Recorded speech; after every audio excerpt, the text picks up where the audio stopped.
today we're going to talk about my favorite historical fiction books. This year has been a bit of a breakthrough year with me and historical fiction.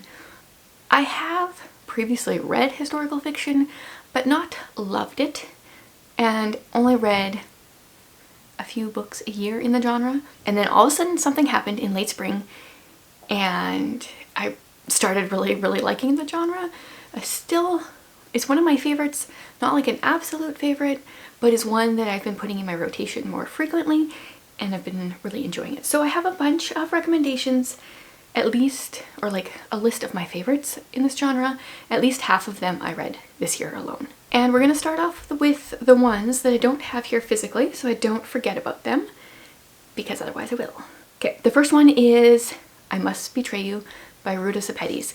This one just came out, I think in February, earlier this year, and it is set in 1989 in Romania, and it's a YA book, but it doesn't feel like a YA book. I think almost all of her books are actually. They feel like adult books without some of the content that you would get in a lot of, if it was an adult book, I'll say. So yeah, we're set in Romania and our main character, he gets approached to betray somebody he loves for medical care for his grandfather. And he is constantly worried that people that he loves are going to betray him. And I just couldn't, when I was reading this, I just kept thinking about how terrible it would be to constantly be afraid that your family was going to betray you, or people that you loved were going to betray you, or constantly having to do that battle in your mind, like, do I betray people or get medical care for my grandfather who I love? That was hard. It was very well written. And then I think the only other one that I don't own is The Girl in His Shadow.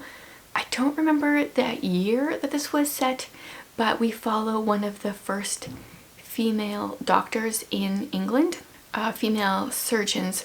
I don't remember how much of this was a true story and how much was not, but it was very fascinating to be reading. This must have been in the 1800s, about the medical field back then and the things that they were doing. And yeah, this I think was currently a duology. First book was way better. I really enjoyed the whole medicine side of things, which is not something I normally care about or am interested in, but it was interesting to see some of the things that they believed that, like, we obviously know now are not true, and then some of the breakthroughs that were happening. And yeah, I really enjoyed that one. Okay, now we're on to books that I have here physically. First one I'm going to share, I have a tiny little version of. This is Ruta Sepetys' Between Shades of Grey. I really debated if I shared this one or a different one of hers.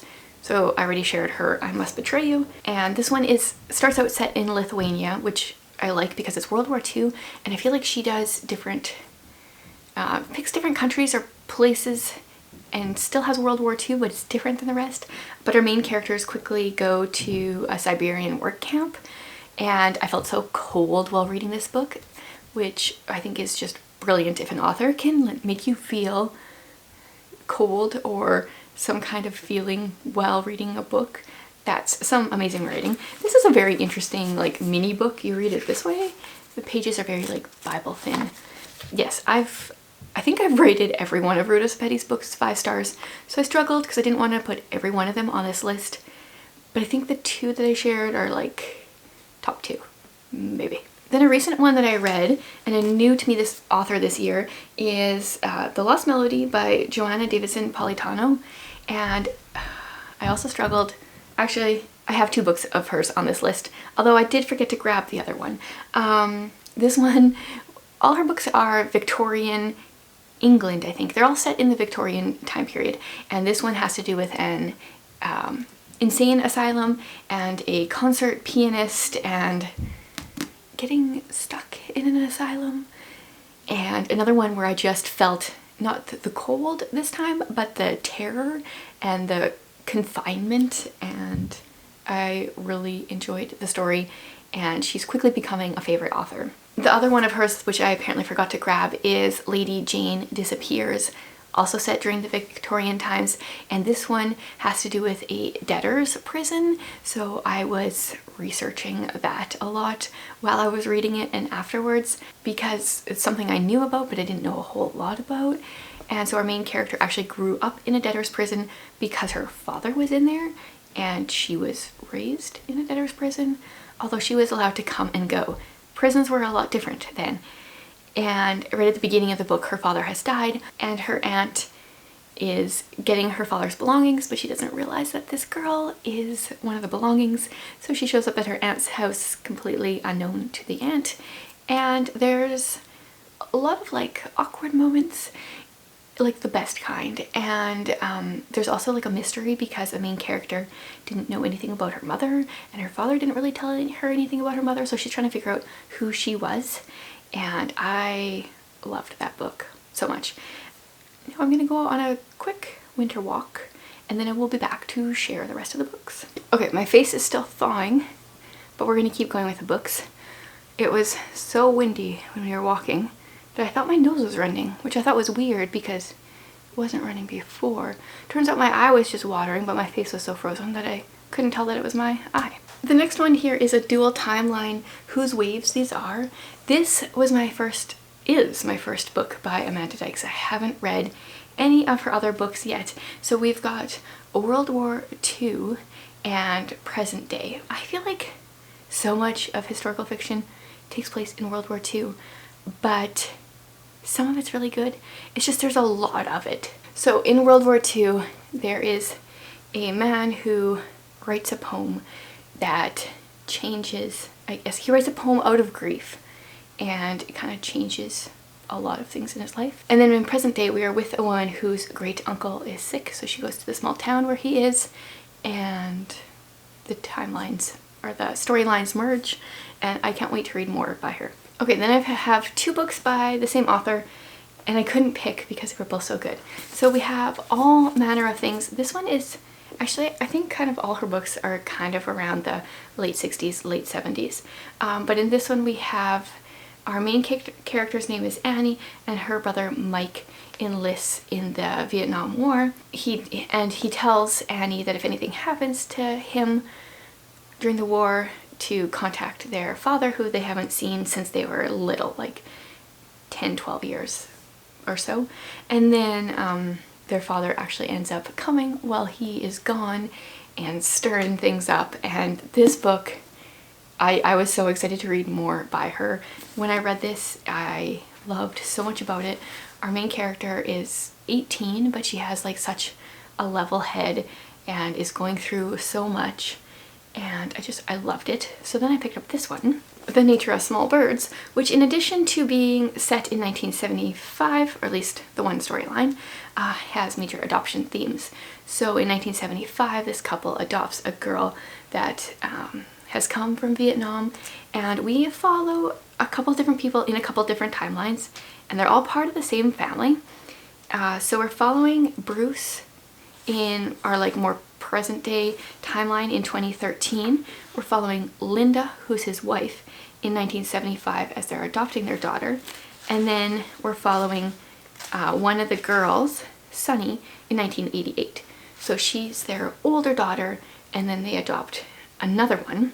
Sunny is a biological daughter, and the other girl, whose name I can't actually, Mindy, is the adopted daughter. So she is kind of like the main character of the book, but you don't ever get the story through her eyes.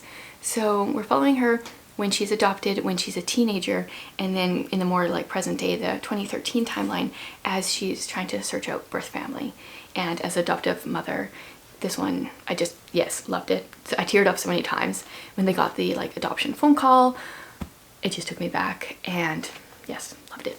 Then one I read before I was on BookTube that I enjoyed is The Boy in the Striped Pajamas.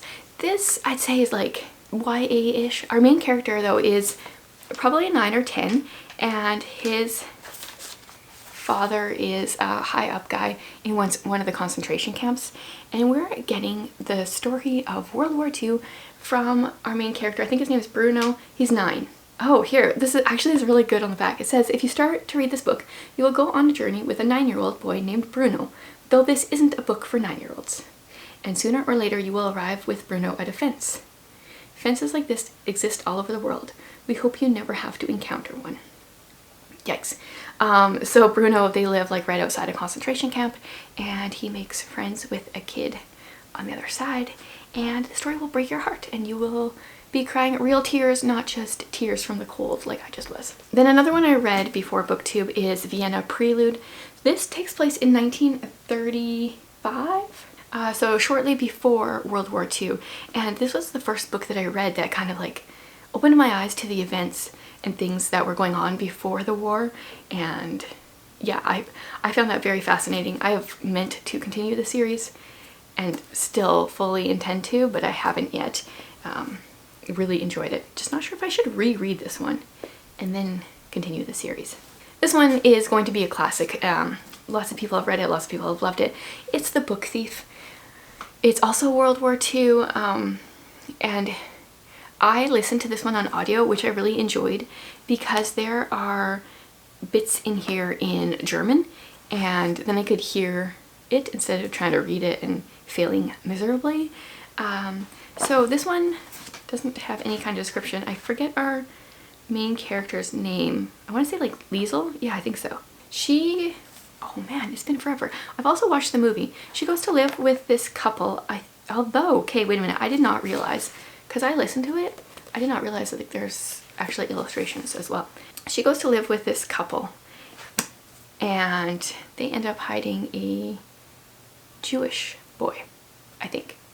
Yes, this is terrible. This is like a super well-known book, super well-known movie.